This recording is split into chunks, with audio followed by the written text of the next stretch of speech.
Assalamualaikum warahmatullahi wabarakatuh. Bismillahirrahmanirrahim. Al-hadisu rabi'u an Abi Abdirrahman Abdullah ibn Mas'udin radhiyallahu anhu qala haddatsana Rasulullah sallallahu alaihi wasallam wa huwa shadiqu masduqu inna ahadakum yajma'u khalquhu fi batni ummihi arba'ina yawman nutfah summa yakunu alaqatan misla dalika summa yakunu mudghatan misla dalika summa yursalu ilaihil malaku fayaqulu fihi ruha fayu'maru bi arba'i kalimatin fi batni rizqihi wa ajalihi wa amalihi wa sakiyyin am sa'idin fawallahu alladhi la ilaha illaha ghayruhu inna ahadakum la ya'malu bi amali ahli jannati hatta ma yakunu bainahu wa bainaha illa dira'un fayasbiqu alaihi alkitabu fayamalu bi amali ahli nari fayadkhuluha wa inna ahadakum la ya'malu bi amali ahli nari hatta ma yakunu bainahu wa bainaha illa dira'un alaihi alkitabu fayamalu bi amali ahli jannati fayadkhuluha. Rawahul Bukhari raqmu 3208 wa Muslim raqmu 2643. Terjemahannya dari Abi Abdirrahman Abdullah bin Mas'ud radhiyallahu anhu berkata, telah bersabda Rasulullah sallallahu alaihi wasallam, beliau adalah orang yang berkata benar dan dibenarkan.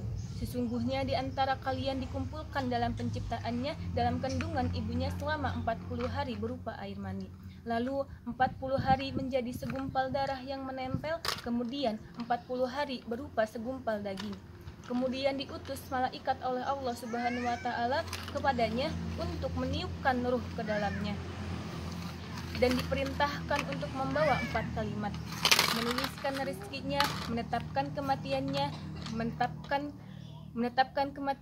menetapkan amal perbuatannya, dan menuliskan nasibnya celaka atau bahagia. Maka demi Allah yang tiada Tuhan selain Dia, sesungguhnya di antara kalian pasti beramal dengan amalan ahli surga, sehingga dia dengan surga itu kecuali hanya satu hasta saja. Kemudian ada ketetapan yang mendahulunya, dia beramal dengan amalan yang sangat buruk ahli neraka, dan akhirnya ia masuk neraka. Sesungguhnya di antara kalian pasti beramal dengan amalan ahli neraka, sehingga dia dengan neraka kecuali hanya satu hasta saja. Lalu mendahulinya suatu ketetapan, lalu dia beramal dengan amalan ahli surga dan akhirnya ia masuk surga.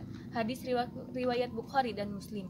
Penjelasan dari hadis berikut yaitu, dalam hidup ada seseorang yang sangat rajin ibadahnya, saking rajinnya dia dianggap akan masuk surga. Namun siapa sangka pada suatu waktu dia beramal dengan amalan yang sangat buruk yaitu dosa, dan akhirnya ia menjadi ahli neraka. Dan ini merupakan suatu keputusan Allah Subhanahu wa taala. Di sisi lain, ada seseorang yang selama hidupnya, semasa hidupnya selalu bermaksiat, selalu berbuat jahat, bahkan dia dinilai sebagai ahli neraka. Namun pada suatu waktu dia bertaubat dan dia beramal solih dan akhirnya masuk surga. Dan ini juga merupakan suatu ketetapan Allah Subhanahu wa taala. Kesimpulannya, kita sebagai hamba memang harus taat dan beribadah kepadanya. Namun perlu dipahami bahwa amal perbuatan kita bukanlah penjamin kita masuk surga. Karena ketika kita beramal solih, lalu kita memastikan kita masuk surga, itu berarti kita telah berbangga diri dengan apa yang amalan-amalan kita. Dan kita telah mendahului takdir Allah Subhanahu wa taala.